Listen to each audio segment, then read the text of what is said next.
yeah, I hope you guys are ready now to get into some entertainment topics. So much has happened in entertainment in these past 2 weeks. That's one thing I do love about doing the show every other week, is that so much happens and I get to be a bit selective about what I want to talk about, as opposed to just reporting on news, because entertainment news, because that's not really what the show is about. It's there for just to make it a bit more lighthearted and fun, but it's not just to report on entertainment news. So I do like the fact that that break in between means that we can talk about things that, you know, have actual, what I feel have actual relevancy to us as a people. Because if you don't know and it's your first time tuning in, everything I talk about and any guests I have on here, I always like to relate it back to us as a people, because I do think a lot of what we see is reflective of the conditions of the society that we live in. Now, to kick it off, I'm going to start with some somber news, and I'm going to talk about B. Smyth. B. Smyth is an American R&B artist.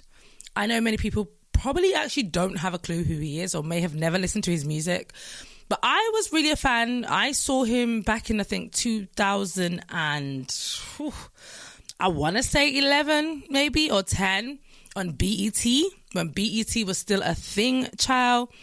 And yeah, I was just like, who is that man? Who is this fine man? Like, I want that man. Obviously, I was a child, so I could not have that man. But I just knew that this brother was talented, and I just knew he was going to be somebody. And he put out a lot of hits after that.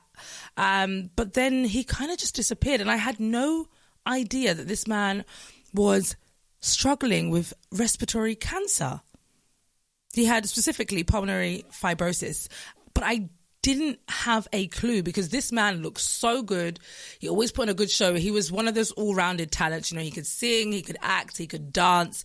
And he's just such a handsome guy. So, you know, I just thought, yeah, we've got ourselves another star here, and I love that for us. And he just kind of fell into the shadows a little bit, and then he'd emerge again with a really good single. He'd do really well, get maybe a few nominations, and then disappear again. And I was like, bro, I can't keep up. And just as we are as a culture today, you know, if someone goes out of our sight for like more than 10 minutes, we've already forgotten about them, you know, because we're so used to just consuming so much media and so much content that, you know, we can barely pay attention for long enough. And I can't say that, you know, I was a fan in the way that maybe I am with other artists, but I definitely did appreciate his music and his looks. So when he just kept disappearing like that, I thought, okay, you know, it's fine. There are some artists that just want to put out a song, do really well, make their money, and then and ghost, and that's fine. I will just listen whenever he puts out a song. And then he put out his latest single from his hospital bed, and that was really shocking to me. It's his brother who actually shared that. He put that out on his hospital bed. He recorded that and he put that single out.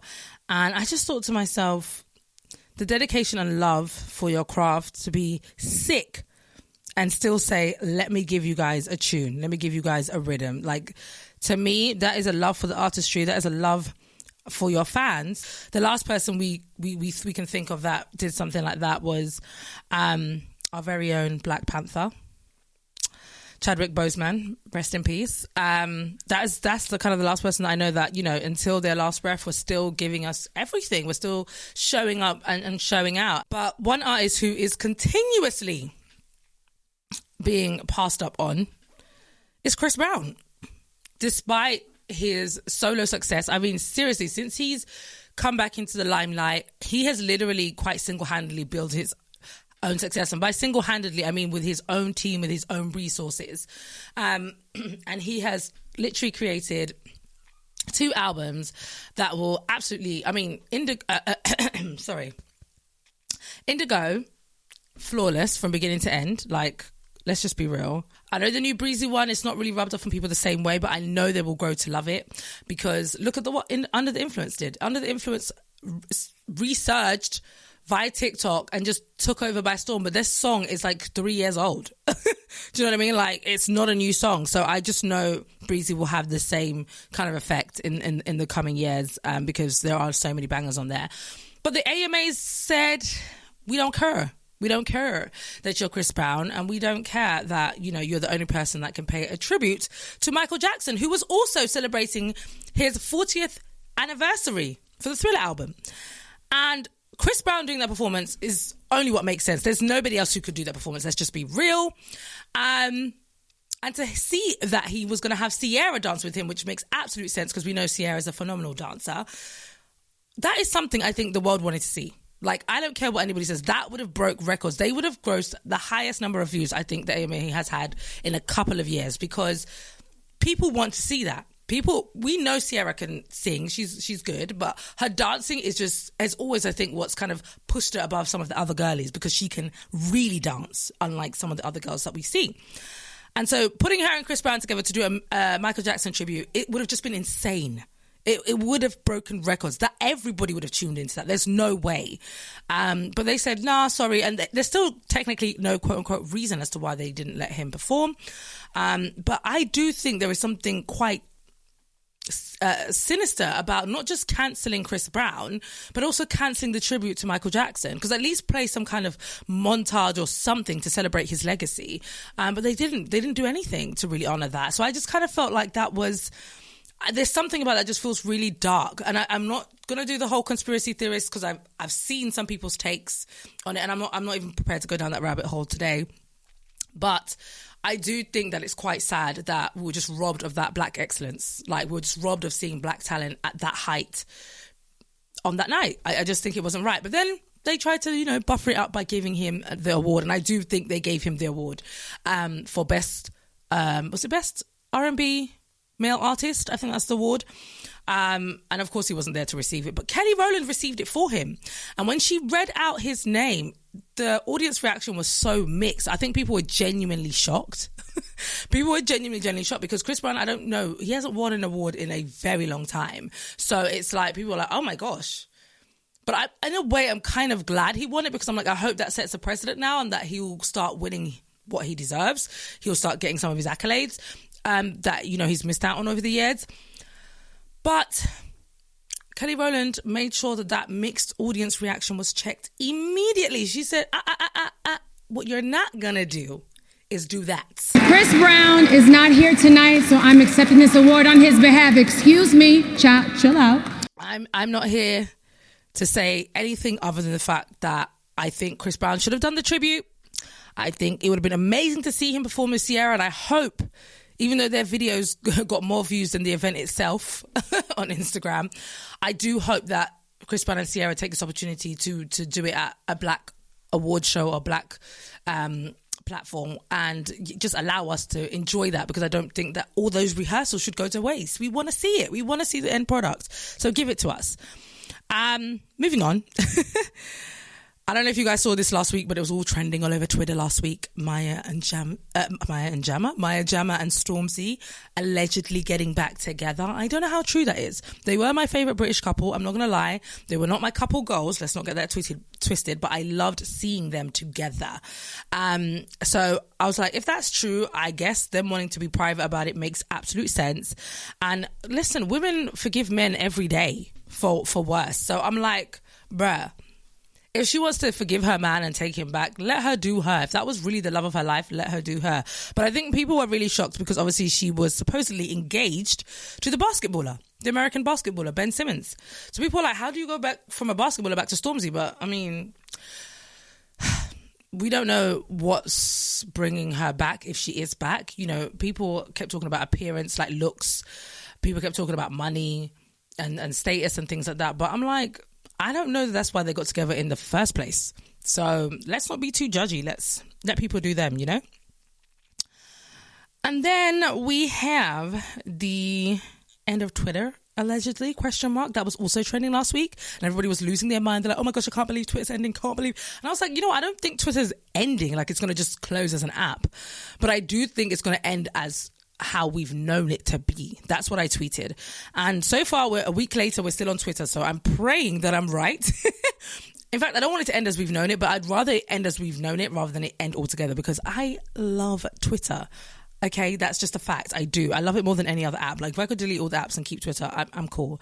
But yeah, Elon Musk is tweaking. I'm not even going to lie to you. He's running a dictatorship over there. I don't know what's going on.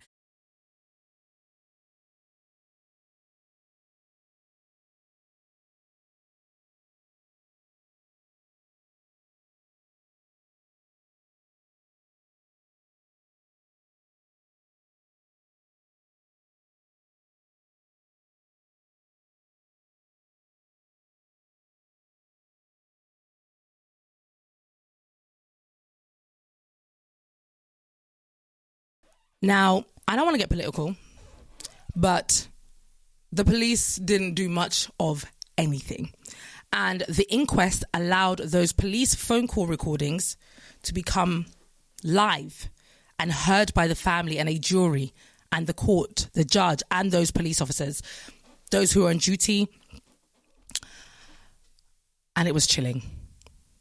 Some of the most disturbing things I have heard, just in the nature in which they responded to each of her cries for help. One advice that she was given was that when her husband locked her in one day in the house and she couldn't get out of a window, she couldn't get out of anything, she was stuck in the house. She called the police. She said, please, I'm so tired. I just want to get out. But he's locked me in the house. What am I going to do? I need to leave the house. I need to be able to eat. I need to look after myself. They said to her, because he's no longer there in the house with her at that present moment, he's no longer a threat. And the next time he leaves the house, she should put a wedge on the door. What kind of advice is that? I'll leave that with you. The night she was actually murdered, she had left to go to her mother's, and she had called the police on her way to her mother saying, please, I am so terrified. I keep seeing his van. I keep seeing him. He's already made motions of showing that he wants to kill me. I'm scared for my life. I just think he's really going to kill me. Those were her words to the police officers. And they were just like, well, if you can't see him right now and he's not in your face right now, then it's not a priority.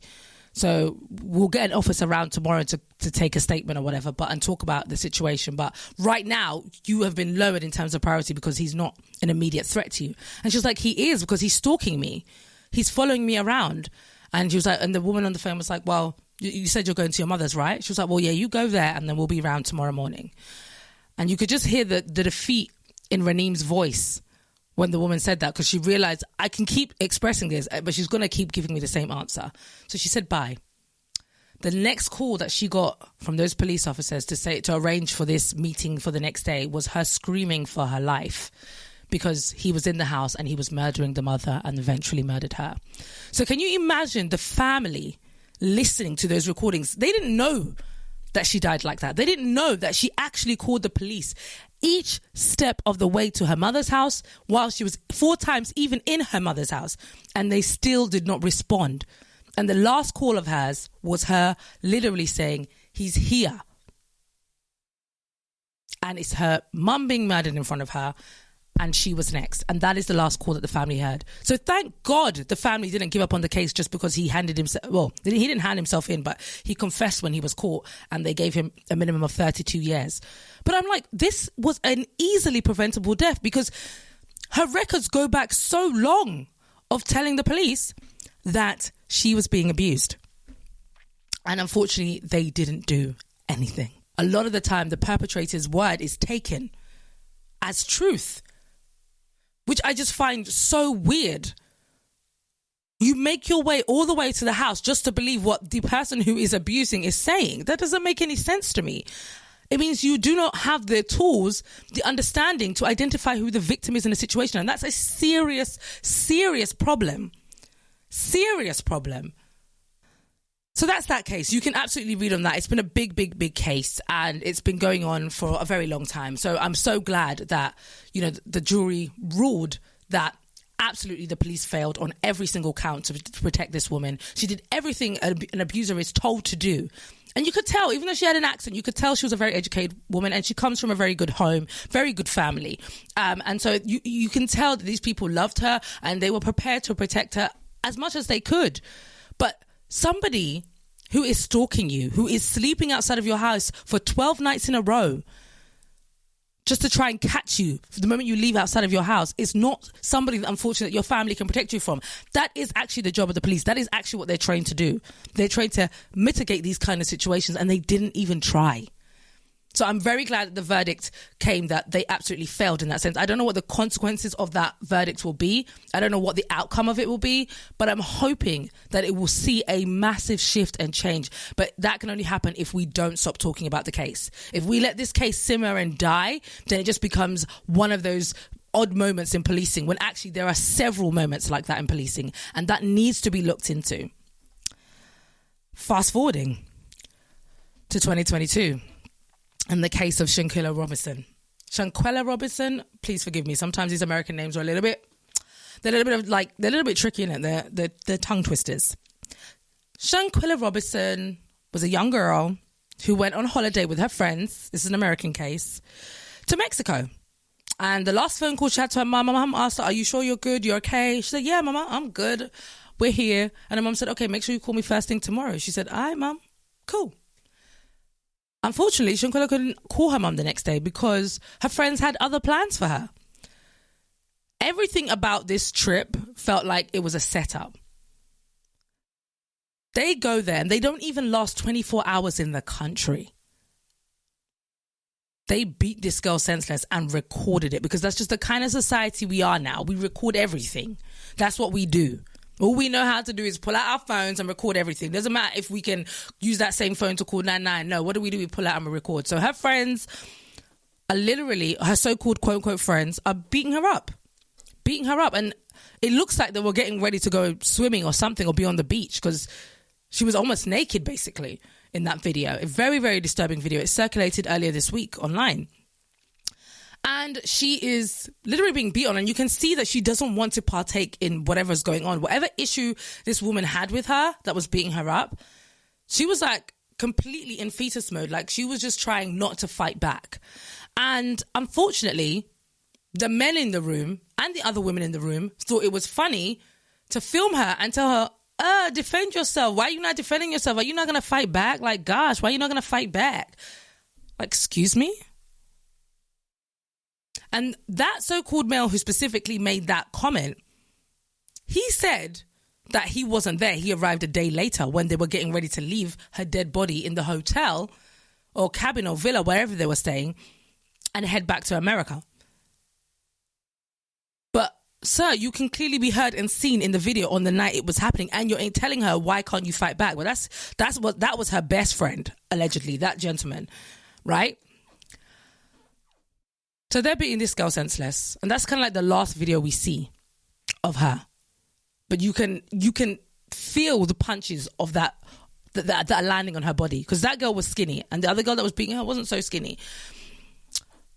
Now, please tell me why these individuals decided to fly back home, run to the mum's house, drop her bags there and say, "Oh, we left Shanquella in Mexico because she was sick. So she's in hospital. She had alcohol poisoning," knowing damn well that girl wasn't breathing when they left. And then proceeded to get online and act like nothing happened. Now, whoever they decided to share that video with, whoever they decided to tell that story with, clearly had a conscience and leaked that video and leaked those conversations, plus their information. So when I tell you civilians have been going crazy, knocking on doors, trying to find out where these people are so they can also get their own fair share of a beating, it's been crazy. It's been absolutely crazy. But it's that outpour, it's that outrage from people that actually made the US police force and the Mexican police force actually start to investigate. But you mean all this time her body was laid up in there, put in the morgue, they thought no foul play, even though the coroner said that she had a broken spine and a broken neck. But there's no foul play when she was on a holiday with, what was it, like 6 other people or 5 other people? Come on. You didn't think to bring one person into questioning? Like, as a police officer, like, this doesn't even take a police officer to make one-on-one. Like, anybody could have made that make sense. Like, hello, let's question the people who were there. But they just said, off you go back to America. No foul play. The mum was like, bring my child's body back immediately. Bring my child's body back, because there's no way you people are going to play on me like that. Something happened to my baby girl. And thank God that she applied the pressure. The civilians on Twitter, as always on Twitter. The civilians on Twitter applied the pressure, and an investigation was looked. Now the FBI are looking into it. And earlier today, it was actually announced that an arrest a warrant for an arrest has been made for the girl who was actually seen in the video punching the girl. But we believe, and when I say we, I just mean the people on Twitter, we believe that more of those people were involved in actually murdering her. And to be honest, everybody in that room who watched her be murdered were guilty. Because there's no way your best friend is getting beaten on and you're telling her, are you at least not going to fight back or something? Like, for real. That's supposed to be your best friend of 5 years. This is why you need to be careful who you be calling a best friend. Because what kind of best friend is that? God forbid you ever have a best friend that watches you in a situation like that and it stands there and films you and tells you, are you not going to fight back? God forbid. Because what a best friend. If you have best friends like that, you don't need enemies in this life. You don't. Because your best friends are plotting to kill you anyways. That whole situation to me, watching that video, just hearing the story unfold has been insane to me. But I am so glad that we the people spoke and gave justice for this girl, or at least speaking enough to make enough of an impression to force these people who are literally paid to do this job, to investigate crime.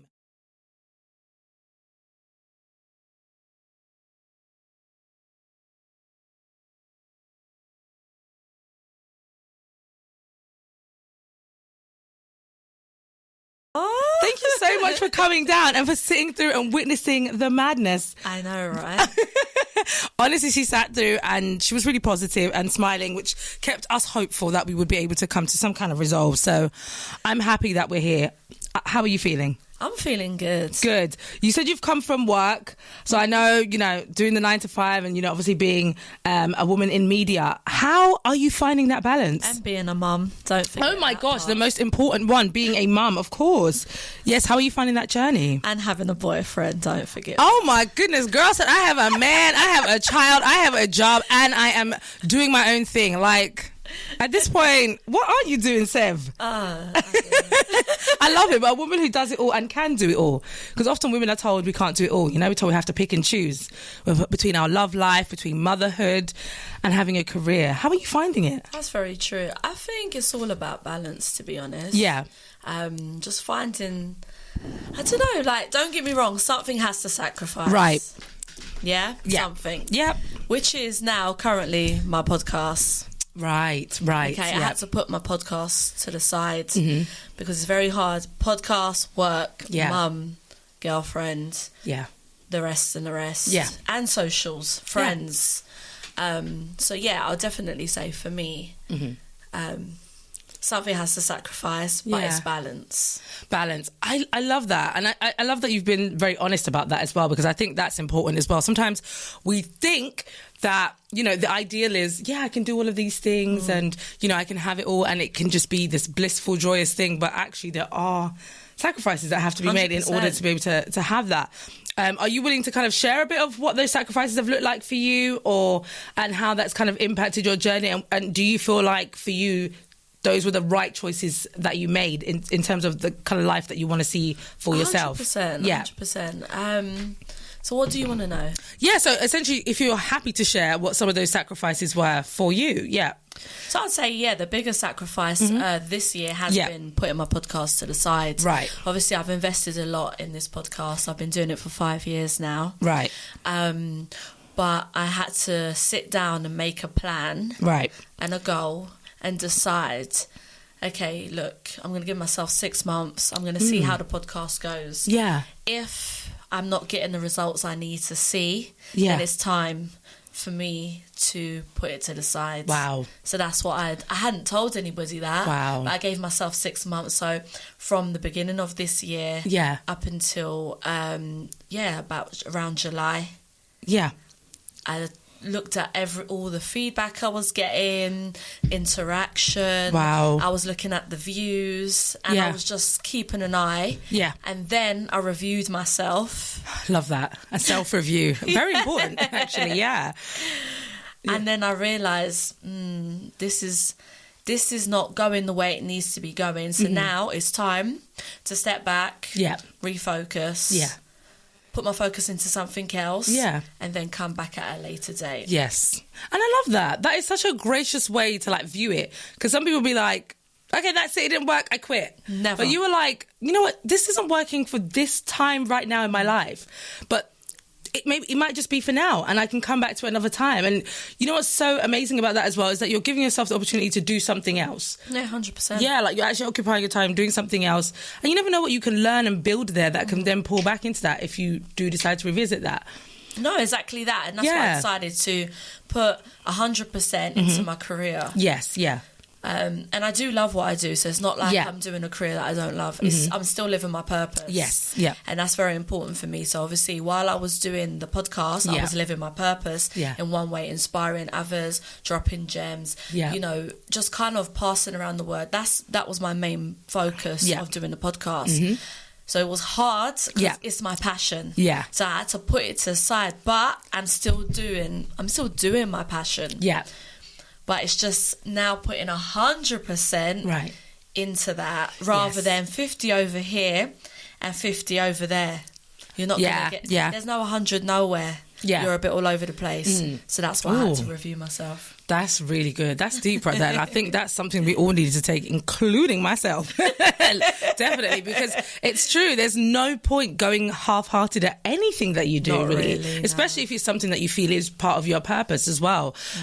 So yeah, taking those breaks, absolutely necessary. Now, why did you want to try presenting in the first place? Is that something that for you, kind of like looking back on maybe education or just things that you liked to do outside of school, or was it just something you always had in your mind? Was there anyone in particular that inspired that part of your journey? Really crazy. I have mad energy. I've always had mad energy, and there was a point where I used to go out a lot, like I used to go raving. And every time I was like the life and soul of the party. Love that. Yeah, literally. Like the Sev's on the dance floor. Yeah. Like I didn't care who was around, who was watching. That was just my thing. Yeah. And then I started to realise I'm a bit unique. Yeah. In the sense of my confidence, my energy. So I said, I don't think you're tapping into... You've got some gifts here and you're not tapping into it. Oh, I love that. Yeah. And then I actually met someone along my journey. Really inspirational guy, actually, like a friend of mine. Yeah. And... I was kind of reading this book actually at the time, and it was about souls, your soul purpose. Right, okay. And then I thought, I need to start fulfilling. There's a part that I'm missing here. Yeah. And then he kind of just encouraged me. He said, you know what? Yeah. Go and live. Go into your soul's purpose. Wow. Do it. Like, whatever it is that you're feeling. Because I was like, I think I could be a good presenter. Oh, yes, yeah. That's where it kind of... Because I've got mad energy. Yeah. Like, I'm very confident talking, presenting. And then it literally started from there. And then I started my podcast on SoundCloud. Okay, Really nervous, though. Really nervous. You know, didn't know what the hell I was doing, by the way, guys. My friends even said to me, like, they're actually entrepreneurs and they've done really well. Yeah. They said to me, Seth, like, what are you doing? You haven't even made a plan. You haven't done nothing. Right, and I was like, you know what? I don't care. Yeah. I'm doing it. And I just went and did it. Yeah. And then literally through that, I started getting scouted left, right and centre. Love that. For presenting jobs. Yeah. Then I got scouted as a radio presenter. Yeah. And that's where it started. Amazing. I love that. So it feels like you're somebody that's actually quite like in touch with yourself, as in you kind of have an internal dialogue going on 100%, and you're quite aware of, you know, who you are, what you possess. I think that's really, really important because honestly, I feel like, especially in this day and age, there's a lot of people that are just kind of mindlessly wandering. And I feel like it's because they don't have a sense of direction. But sometimes it is actually just stopping and looking within. 100%. And doing that, a bit of that soul searching to kind of figure out what's really going on with me. What do I want out of life? Who am I? You know, asking those questions are really important. So I love that for you, that's kind of been your journey, because I think that's a good example of that. Because you don't hear many stories like that. It's usually, you're really good at something and people try and they do it, or they stumble across something. But for you, this was quite an internal... literally internal process. Yeah, I love that. And that's really, really dope. So now that Sev has put presenting to the side, the Turkish Delight show is on the side, you said that you're focusing on your career. Do you want to share a bit about what that is? Yeah, that's fine. I'm a teacher. I love that. But also like a leader, so I'm a teacher / leader manager. Yeah. And my basically focus is being an outstanding teacher. Right. So I decided to put that to the side. So, because it's easy to be a good teacher. Yes. But I don't want to be a good teacher. I want to be outstanding. Yes. So that's why I've now put 100% into it. And as I've done it, literally I'm just growing from strength to strength. I love that. Yeah. That's so awesome. And I love that you said that you just don't want to be a good teacher because, I think the standard in teaching at the moment has dipped so much. It's hard. That's why we've got a hard job. We've got a big workload. Yeah, it is. Yeah. And I think that I think teaching is so under-resourced. I think that there's so many possibilities with teaching, especially now where we've seen how technology and social media has literally kind of raised a whole new generation of children. I feel like there's so many opportunities there for education to open itself up to new ways of kind of, teaching the curriculum and constructing it to allow more children to feel involved and to feel that they have a chance at actually passing a class. Yeah.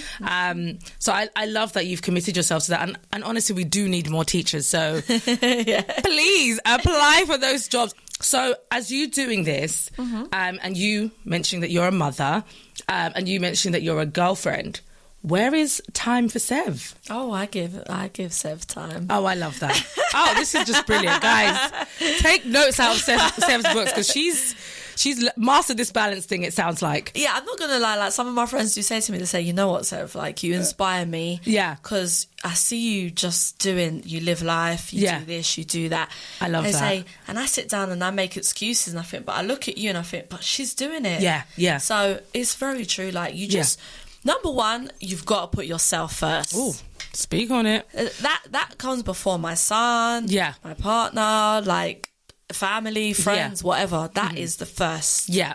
And then you can then share the rest with everybody else around you. Like even today, so before I come down to the show, I took myself to Nando's. Oh, I love that. Yeah. And I just sat in there and like I speak to the staff and stuff and bossing jokes and stuff. Yeah. Literally, that's Sev's time. I love that. That's brilliant. And it's so good. I love that you said that because, guys, you heard it from a mother herself, okay? Because sometimes when women who don't have children try to speak about these things, people be like, well, you don't have kids, you don't understand. Well, you've heard it from a mother here today.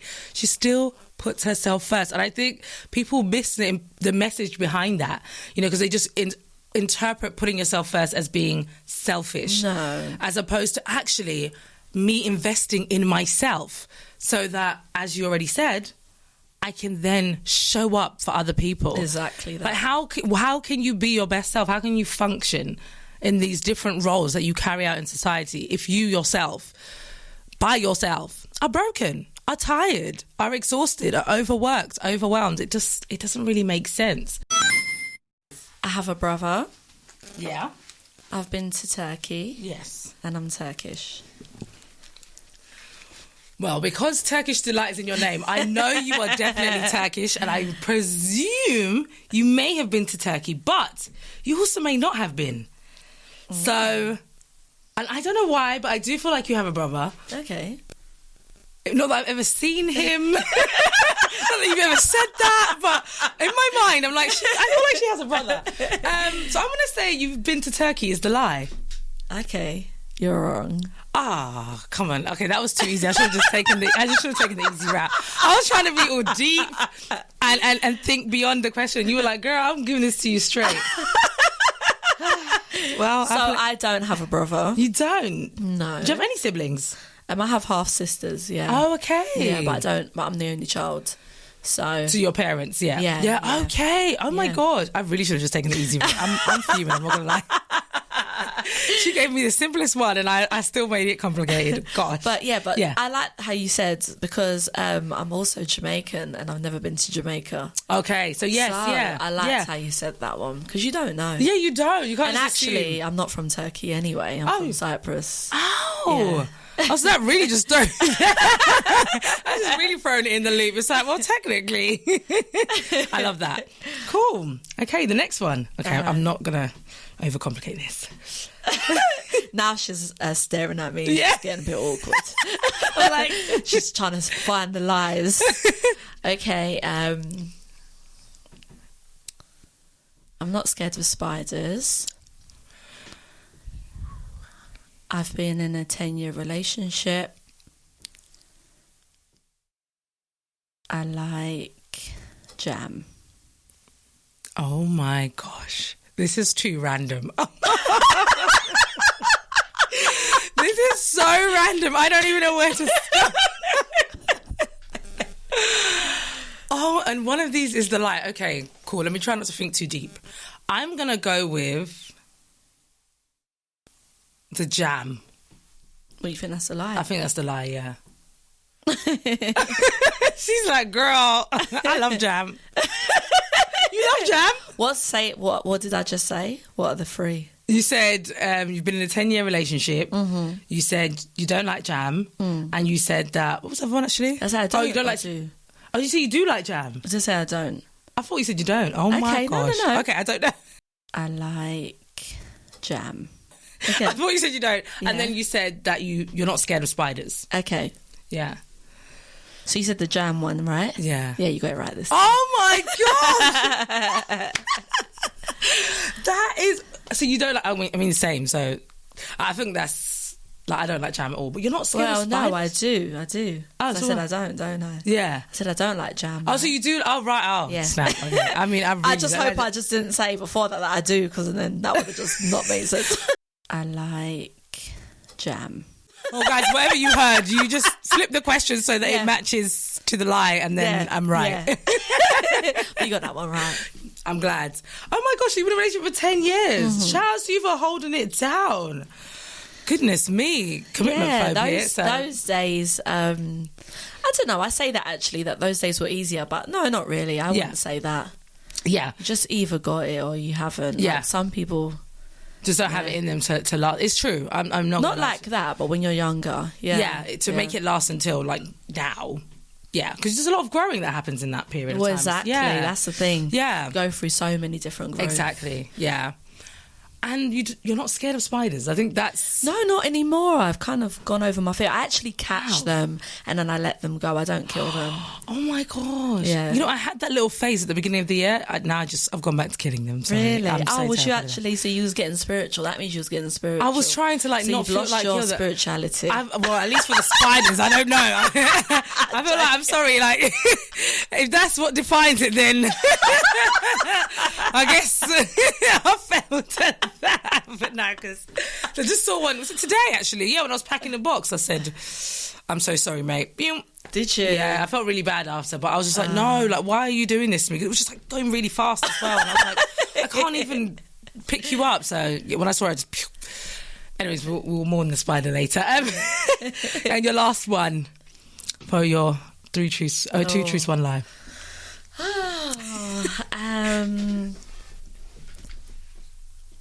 This was going to be a random one. Oh gosh. I have nice toes. Okay. I kind of believe that you do, so I don't think that's a lie. So. I have nice toes. I'm a free spirit. Mm-hmm. I like rude people. Okay, girl. Do not finish me today, please. I'm just going to go with that last one, because who likes rude people? Actually, tell a lie. Tell a lie. There are people that really do actually like rude people. Exactly. So this is true. Oh my gosh. Okay. No, this is all crazy. So you like rude people. Mm-hmm. What was that one? Oh no. Oh gosh. You like rude people. Oh, you have nice toes. Mm-hmm. And I don't remember what the other one was. Free spirit. Free spirit, that's it. Well, I don't know. I don't know that you're not a free spirit. Would you view a free spirit to be? I guess someone that's just literally, I guess, goes with the waves of life, like. Mm-hmm. But always flowing. Yeah. Okay, maybe that's not you based on what you said earlier. So I think maybe that one's the lie. What did I say earlier? In terms of you gave yourself a 6-month plan. If this didn't work, you were going to go back to pursuing your career because it was very important to you to kind of pursue purpose. Which I guess doesn't still not make you a free spirit, but I guess how I imagine or interpret a free spirit is somebody who doesn't always necessarily have a plan at all. Mm-hmm. So I'm going to go with that. Yeah, I would say you're right. Yeah.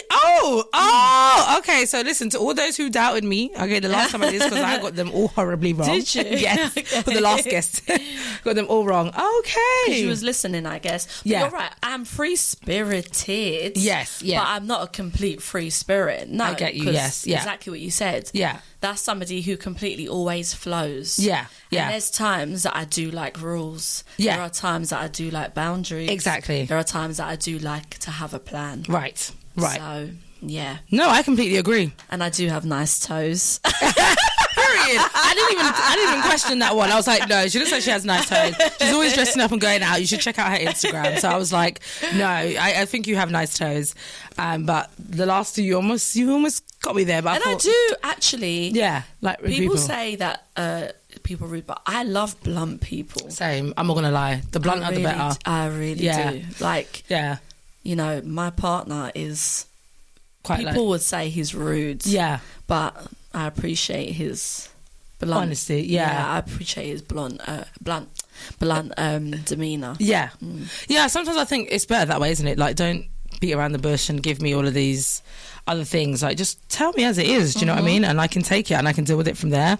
But if you present me with a lie, then you're not really giving me the option. Do you know what I mean? Yeah, exactly. But Ada, you're doing very well. Thank you. Yeah. Oh, I appreciate that. I think obviously I've never seen you in the presenter, environment. Yes, yeah, that's true. No, you're doing really well. I appreciate that. Thank you. And you've got a great presenter voice as well. Thanks. I really appreciate that. Yeah. You know what? People have been telling me that since I was a child, and I always say no because I was like, I don't want to hear myself speak or other people to hear me speak for too long. So that really means a lot. Keep going, girl. Thank you.